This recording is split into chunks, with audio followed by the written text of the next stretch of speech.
Hello friends, welcome to day trader Telugu.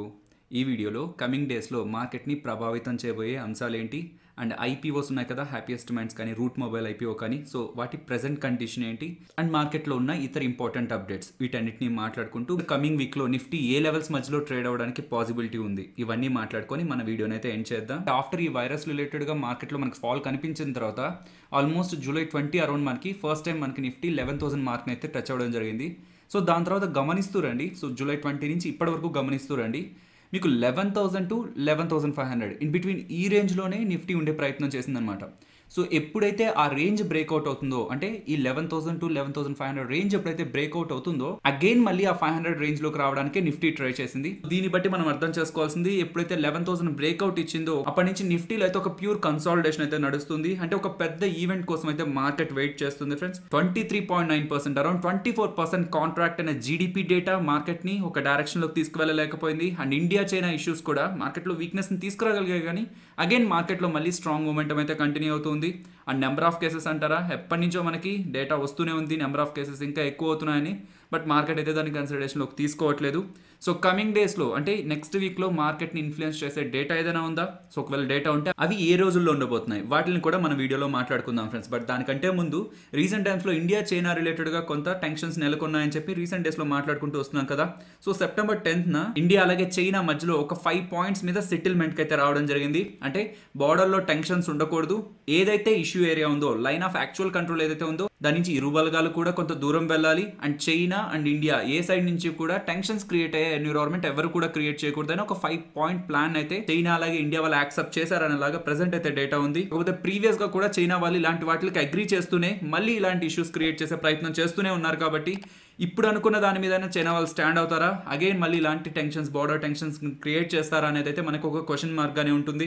Market లో గమనించాల్సిన important data గురించి మాట్లాడుకుందాం. మండే WPI అలాగే CPI డేటా రాబోతుంది. ఈ రెండు డేటా పాయింట్స్ లో ఇంపార్టెంట్ డేటా పాయింట్ CPI అనమాట, కన్స్యూమర్ ప్రైస్ ఇండెక్స్ అంటారు. అంటే మనకి బయట ఇన్ఫ్లేషన్ ఎలా ఉంది, బయట ధరలు ఎలా ఉన్నాయనేది ఈ CPI డేటా ద్వారా మనకు తెలుస్తుంది. బయట ధరలు ఎలా ఉన్నాయని మనకు తెలిస్తే అది స్టాక్ మార్కెట్ మీద ఎలాంటి ప్రభావం చూపిస్తుంది, స్టాక్ మార్కెట్ కి బయట ఉన్న ధరలకి ఎలాంటి సంబంధం అంటే, బయట ఇన్ఫ్లేషన్ RBI అనుకున్న రేంజ్ లోనే ఉంటే ఎటువంటి ఇష్యూ కూడా లేదు. బట్ RBI అనుకున్న రేంజ్ కంటే దాటి ఎటో ఒక సైడ్ మూవ్ అవుతుంది అనుకోండి, RBI ఏదో ఒక యాక్షన్ తీసుకొని దాన్ని మళ్ళీ రేంజ్ లోకి తీసుకొచ్చే ప్రయత్నం చేస్తుంది అనమాట. RBI ప్రకారం CPI ఇన్ఫ్లేషన్ 4 ± 2 లో ఉండాలి. అంటే లోయెస్ట్ 2 నుంచి హైయెస్ట్ 6 ఇన్ బిట్వీన్ ఈ రేంజ్ లోనే CPI డేటా ఉంటే RBI ప్రకారం అది నార్మల్ అనమాట. లాస్ట్ ఇన్ఫ్లేషన్ అంటే ఈ CPI డేటా 6.93% గా వచ్చింది. అంటే RBI అనుకున్న అప్పర్ లిమిట్ లైక్ 6% ని దాటి 6.93% వరకు వెళ్ళడం జరిగింది. అండ్ నెక్స్ట్ ఇప్పుడు వచ్చే డేటా కూడా ఆల్మోస్ట్ 6.8 to 6.9 ఇన్ బిట్వీన్ ఉంటుంది అంటున్నారు. లాస్ట్ వచ్చిన డేటా పాయింట్ అయితే 6.93%. ఈ 6.93% దగ్గరగా ఉంటుందా, లేదంటే డీవియేట్ అయితే అంటే దానికంటే ఎక్కువగా ఉంటే ఎంతవరకు ఎక్కువగా ఉంటుంది అనేది అయితే ఈసారి మనం గమనించాల్సి ఉంటుంది. నెక్స్ట్ అన్నిటికంటే ఇంపార్టెంట్ మనకి ఫెడ్ మీటింగ్ అనమాట. మన ఇండియాకి సంబంధించి సెంట్రల్ బ్యాంక్ RBI అలాగో, అమెరికాకు సంబంధించి సెంట్రల్ బ్యాంక్ ఫెడరల్ రిజర్వ్ అనమాట, ఫెడ్ అనమాట. సో ఇండియాలో ఎలాగైతే RBI వాళ్ళు వడ్డీ రేట్ల గురించి డెసిషన్స్ తీసుకుంటుంటారు, అమెరికాలో కూడా ఫెడరల్ రిజర్వ్ వాళ్ళు వడ్డీ రేట్ల గురించి డెసిషన్స్ తీసుకుంటూ ఉంటారు. సో వడ్డీ రేట్లను కట్ చేస్తున్నారంటే అది ఇండియాలో కానీ యూఎస్లో కానీ ఏ కంట్రీలో అయినా సరే వడ్డీ రేట్లు కట్ చేస్తున్నారంటే అది ఈక్విటీ మార్కెట్స్కి పాజిటివ్ అవుతుంది, గోల్డ్ అండ్ సిల్వర్ కూడా పాజిటివ్ అవుతుంది అనమాట. మార్కెట్లో ఉన్న ఎక్స్పెక్టేషన్స్ ప్రకారం బయట ఇంట్రెస్ట్ రేట్లను మార్చే ప్రయత్నం అయితే ఫెడ్ వాళ్ళు అయితే చేయరు. కాకపోతే ఎకానమీ ఒక రికవరీ మీద ఎలాంటి కామెంట్స్ చేస్తారు, లైక్ ప్రెసెంట్ ఉన్న కండిషన్స్ అన్ని ఎప్పుడు మళ్ళీ మనకి నార్మల్ అవడానికి పాసిబిలిటీ ఉంది, ఆర్ ఇప్పుడున్న ఈవెంట్స్ కంటే కూడా కమింగ్ టైమ్స్లో ఇంకా ఎకానమీ వీక్ అయ్యే ఈవెంట్స్ ఏదైనా రాబోతున్నాయా, సో ఎకానమీ మీద పాజిటివ్ టోన్ ఉంటుందా, నెగిటివ్ టోన్ ఉంటుందా అనే దాని మీద అయితే ఈ వెనస్డే నైట్ మనకి అప్డేట్ అయితే వస్తుంది ఫ్రెండ్స్. సో ఫైనల్ కంక్లూజన్, ఈ ఫెడ్ మీటింగ్ ఒక కంక్లూజన్ మనకి వెనస్డే నైట్ వస్తుంది కాబట్టి వచ్చే కామెంటరీతో మనకి థర్స్డే మార్కెట్స్ అయితే ఇంపాక్ట్ అవుతాయి. And happiest minds IPO September 17th అంటే ఈ థర్స్డే లిస్ట్ అవబోతుంది. అండ్ రూట్ మొబైల్ IPO అయితే నెక్స్ట్ వీక్ మండే అంటే 21st September అయితే లిస్ట్ అవబోతుంది.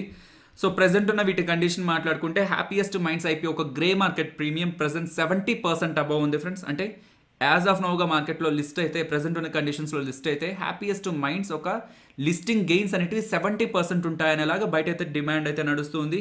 అండ్ రూట్ మొబైల్కి అయితే 40% అరౌండ్ ఉందన్నమాట. సో రూట్ మొబైల్ ఆల్మోస్ట్ ఒక 50 అబవ్ ఉండేది కాస్త కొంత డౌన్ అవుతూ 40% అరౌండ్ అయితే వచ్చింది. ఇన్ఫో ఎడ్జ్ అలాగే జొమాటో గురించి మాట్లాడుకోవాలి ఫ్రెండ్స్. సో రెండింటిని కంబైన్ చేసే మనం మాట్లాడుకోవాల్సి వస్తుంది, బికాస్ ఇన్ఫో ఎడ్జ్ వాళ్ళు జొమాటోలో ఆల్మోస్ట్ 27% వాటా దగ్గరగా హోల్డ్ చేస్తున్నారనమాట.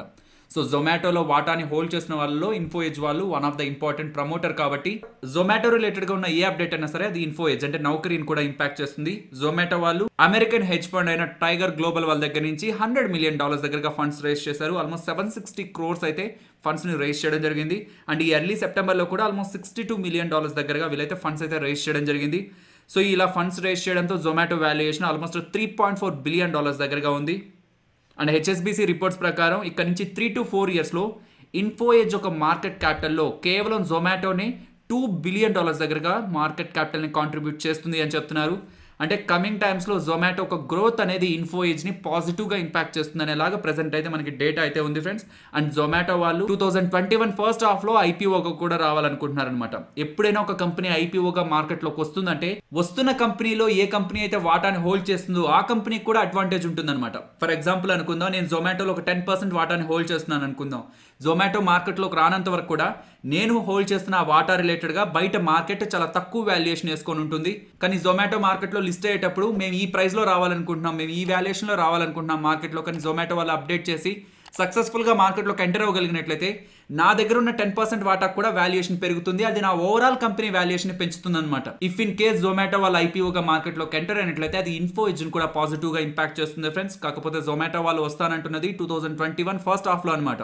నెక్స్ట్ వడాఫోన్ ఐడియా గురించి మాట్లాడుకోవాలి. అఫీషియల్గా కన్ఫర్మ్ అయిన అప్డేట్ ఒకటి ఉంది, అన్అఫీషియల్గా ఉన్న అప్డేట్ అయితే ఒకటి ఉంది. ఫస్ట్ అఫీషియల్గా కన్ఫర్మ్ అయింది ఏంటంటే ఐపీఎల్ 2020 జరగబోతుంది కదా, సో దాని రిలేటెడ్గా కో స్పాన్సర్షిప్ వడాఫోన్ ఐడియా వాళ్ళైతే గెలుచుకోవడం జరిగింది. దీనికి one of the recent times లో వీళ్ళు ఒక కొత్త లోగోను లాంచ్ చేసి ఒక రీబ్రాండింగ్ తీసుకొచ్చే ప్రయత్నం చేశారు కదా కంపెనీకి. సో దాన్ని ప్రజల్లోకి తీసుకువెళ్ళి అంటే దాన్ని ప్రమోట్ చేసే ఒక ప్రయత్నం అయితే ప్రెసెంట్ వడాఫోన్ ఐడియా వాళ్ళు అయితే చేయాలనుకుంటున్నారు. సోర్సెస్ దగ్గర నుంచి వస్తున్న అప్డేట్ ఏంటంటే వడాఫోన్ ఐడియాకి సంబంధించిన డేటా సెంటర్ అలాగే ఫైబర్ బిజినెస్ ని వడాఫోన్ ఐడియా వాళ్ళు 10,000 crores కి సెల్ చేయాలనుకుంటున్నారు అనేలాగా అప్డేట్ ఉందన్నమాట. రీసెంట్ టైమ్స్ లో వడాఫోన్ ఐడియా వాళ్ళు డెట్ రూట్స్ అంటే బాండ్స్ ద్వారా కానీ లేకపోతే ఈక్విటీ అంటే వీళ్ళకి సంబంధించిన షేర్స్ అమ్మి కానీ డబ్బుల్ని రైజ్ చేస్తామని చెప్పి అఫీషియల్ గా అప్డేట్ చేశారు కదా. 25,000 crores దగ్గరగా రైజ్ చేస్తారని చెప్పారు కదా. సో దానికి అడిషన్ గా వీళ్ళకి సంబంధించిన data centre and fibre business అయితే సెల్ చేయాలని ప్రయత్నిస్తున్నారనేలాగా అప్డేట్ అయితే ఉంది. సో ఇఫ్ ఇన్ కేస్ ఇదే నిజమైతే ఆల్మోస్ట్ 35,000 crores దగ్గరగా వీళ్ళు కలెక్ట్ చేసే పనిలో అయితే ఉన్నారు ఫ్రెండ్స్. ఇంత క్యాపిటల్ రైజ్ చేయగలిగినట్లయితే ఇమీడియట్ గా గవర్నమెంట్ ఆఫ్ ఇండియా కట్టాల్సిన డబ్బులను కడుతూ రెస్ట్ ఆఫ్ ద మనీతో వీళ్ళ బ్రాండ్ ని స్ట్రాంగ్ గా రీబిల్డ్ చేసుకొని వీళ్ళ యావరేజ్ రెవెన్యూ పర్ యూజర్ ని పెంచుకునే అవకాశం కూడా వడాఫోన్ ఐడియాకి అయితే ఉంటుంది. నెక్స్ట్ ఎయిర్టెల్ గురించి మాట్లాడుకోవాలి.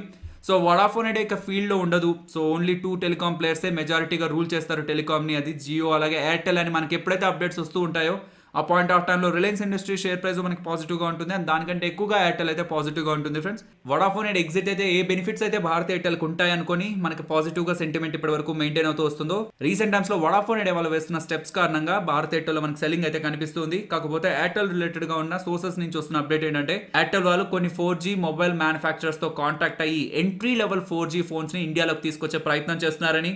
సో అది ఎయిర్టెల్ బ్రాండ్తో అయినా రిలీజ్ అవ్వచ్చు, లేదంటే ఇతర బ్రాండ్స్తో రిలీజ్ అయినా సరే ఎయిర్టెల్ ప్యాక్తో ఇంక్లూడ్ అయ్యి రిలీజ్ అవుతుంది అనేలాగా అప్డేట్ ఉంది. ఇన్ కేస్ ఇది జరిగినట్లయితే ఇది జియోకి ఒక కౌంటర్లా మనం చూడాల్సి ఉంటుంది. బికాస్ జియో వాళ్ళు ఆల్రెడీ గూగుల్తో పార్ట్నర్ అయ్యి ఎంట్రీ లెవెల్ 4G ఫోన్స్ని మార్కెట్లోకి తీసుకొస్తామని ఆల్రెడీ అప్డేట్ చేయడం జరిగిందనమాట. ఇఫ్ ఇన్ కేస్ ఎయిర్టెల్ వాళ్ళు జియో వాళ్ళ కంటే ముందుగా ఎంట్రీ లెవెల్ 4G ఫోన్స్ని తీసుకొచ్చి దానికి ఎయిర్టెల్ ప్యాక్స్ని కూడా యాడ్ చేసి దాంట్లో సక్సెస్ అవ్వగలిగినట్లయితే ఇది డెఫినెట్లీ ఎయిర్టెల్ని పాజిటివ్గా ఇంపాక్ట్ చేస్తుంది. నెక్స్ట్ ఎస్ బ్యాంక్ గురించి మాట్లాడుకోవాలి ఫ్రెండ్స్. మన ఇండియాలో ఉన్న డొమెస్టిక్ రేటింగ్ ఏజెన్సీ అయిన ఐసీఆర్ఏ వాళ్ళు ఎస్ బ్యాంక్ కు సంబంధించిన కొన్ని డెట్ ఇన్స్ట్రుమెంట్స్ ని అప్గ్రేడ్ చేయడం జరిగిందనమాట. వాళ్ళంతకు ముందు ఏ రేటింగ్ అయితే ఇచ్చారో దాన్ని ఇంకాస్త పాజిటివ్ గా తీసుకువెళ్ళడం జరిగింది, అంటే ఇంకాస్త అప్గ్రేడ్ చేయడం అయితే జరిగింది. So it definitely bank positive అని అనుకోవాలి. ఇలా ఎందుకు రేస్ చేశారు అనేది కూడా ఐసీఆర్ఏ వాళ్ళు అంటే ఇక్కడ వాళ్ళైతే అప్డేట్ చేయడం జరిగింది ఫ్రెండ్స్. జూలై 2020లో ఎస్ బ్యాంక్ వాళ్ళు 15,000 crores దగ్గరగా రైజ్ చేశారు. అండ్ అలా రైజ్ చేసిన తర్వాత బ్యాంక్ ఒక ఫైనాన్షియల్ కండిషన్ అనేది చాలా వరకు స్టేబుల్ అయింది. అండ్ రీసెంట్ గా కూడా ఆర్బీఐ వాళ్ళ దగ్గర నుంచి ఏదైతే డబ్బులు తీసుకున్నారో స్పెషల్ లిక్విడిటీ ఫెసిలిటీ ద్వారా 50,000 crores చాలా డేస్ బ్యాక్ అయితే ఎస్ బ్యాంక్ వాళ్ళు తీసుకోవడం జరిగింది. సో ఆ డబ్బులను అంతటినీ కూడా రీసెంట్ గా ఎస్ బ్యాంక్ వాళ్ళు క్లియర్ చేశారు కాబట్టి ఎస్ బ్యాంక్ ఒక ప్రెసెంట్ క్యాపిటల్ పొజిషన్ కూడా కొంత స్ట్రాంగ్ గానే ఉంది. అండ్ రీసెంట్ క్వార్టర్ రిజల్ట్స్ లో కూడా వీళ్ళ డిపాజిట్స్ 11.4% గ్రో అయ్యాయి. వీళ్ళ current deposits almost 1.17 lakh crore గా ఉన్నాయి అనమాట. అండ్ వీళ్ళ కాసా కూడా 25.8% గా ఉంది. ఇవన్నీ కూడా మాకు కొంత స్టేబుల్ గా అనిపిస్తున్నాయి కాబట్టి ఎస్ బ్యాంక్ ఒక బాండ్ రేటింగ్స్ అయితే మేము అప్గ్రేడ్ చేయడం జరిగిందని ఐసీఆర్ఏ వాళ్ళు ఇక్కడ వాళ్ళైతే అప్డేట్ చేయడం జరిగింది. నెక్స్ట్ నిఫ్టీ అలాగే bank Nifty support and resistance మాట్లాడుకుందాం ఫ్రెండ్స్. ఇవి మనం థర్స్డే మాట్లాడుకున్న లెవెల్సే. సో సేమ్ లెవెల్స్ని కంటిన్యూ చేస్తున్నాను బికాస్ నిఫ్టీ కానీ బ్యాంక్ నిఫ్టీ కానీ పెద్ద మూవ్ అయితే మనకి ఫ్రైడే రోజు అయితే ఇవ్వలేదు. సో నిఫ్టీ సపోర్ట్ 11,370 దగ్గర and resistance 11,550. And bank Nifty support 21,830 and resistance 22,790. ఇప్పుడు మీరు చూస్తున్నది September 17th weekly expiry contract data. దీన్ని మనం మంత్లీ ఎక్స్పైరీ కాంట్రాక్ట్ డేటాతో కూడా కంబైన్ చేసినట్లయితే 24th September monthly expiry contract డేటాతో కూడా కంబైన్ చేసినట్లయితే 11,000 to 11,500 ఆ రేంజ్లోనే మనకి ఓవరాల్ ఓపెన్ ఇంట్రెస్ట్ స్ట్రాంగ్ అయితే కనిపిస్తుంది. అంటే ఇక్కడ నుంచి మార్కెట్ డౌన్ సైడ్కి మూవ్ అవుతుంది అనుకున్నా సరే మీకు ఓవరాల్ ఓపెన్ ఇంట్రెస్ట్ 11,000 దగ్గర, అండ్ ఇక్కడ నుంచి మార్కెట్ టాప్ సైడ్కి వెళ్తుంది అనుకుంటే ఇమీడియట్గా మీకు 11,500 దగ్గర. ప్రైమరీగా మనం 11,000 to 11,500 ఈ రేంజ్నే గమనించవచ్చు ఫ్రెండ్స్. స్టిల్ ఈ రేంజ్లోనే నిఫ్టీ ఉండడానికి ఎక్కువ శాతం ఛాన్సెస్ అయితే ఉన్నాయి. If in case any positive అప్డేట్స్తో 11,500 బ్రేక్అవుట్ ఇచ్చి టాప్ సైడ్కి వెళ్ళడానికి ప్రయత్నించిన నెక్స్ట్ ఇంపార్టెంట్ రెసిస్టెన్స్ రేంజ్ 11,800 అని ఆప్షన్ చైన్ డేటా ప్రకారం అయితే మనం అర్థం చేసుకోవచ్చు. సో ఫైనల్ ఇది ఫ్రెండ్స్ మన వీడియో. నచ్చిందా? సో నచ్చితే వీడియోని లైక్ చేయండి ఫ్రెండ్స్. అండ్ ఈ వీడియో మన వాళ్ళకి యూజ్ అవుతుంది అనుకుంటే తప్పకుండా షేర్ చేయండి. అండ్ మన ఛానల్ని సబ్స్క్రైబ్ చేయనట్లయితే ఛానల్లో ఉన్న వీడియోస్ని ఒకసారి గమనించండి. ఇఫ్ ఆ వీడియోస్ మీకు నచ్చాయనుకుంటేనే ఛానల్ని సబ్స్క్రైబ్ చేసి పక్కనే వచ్చే బెల్ ఐకాన్ క్లిక్ చేయండి.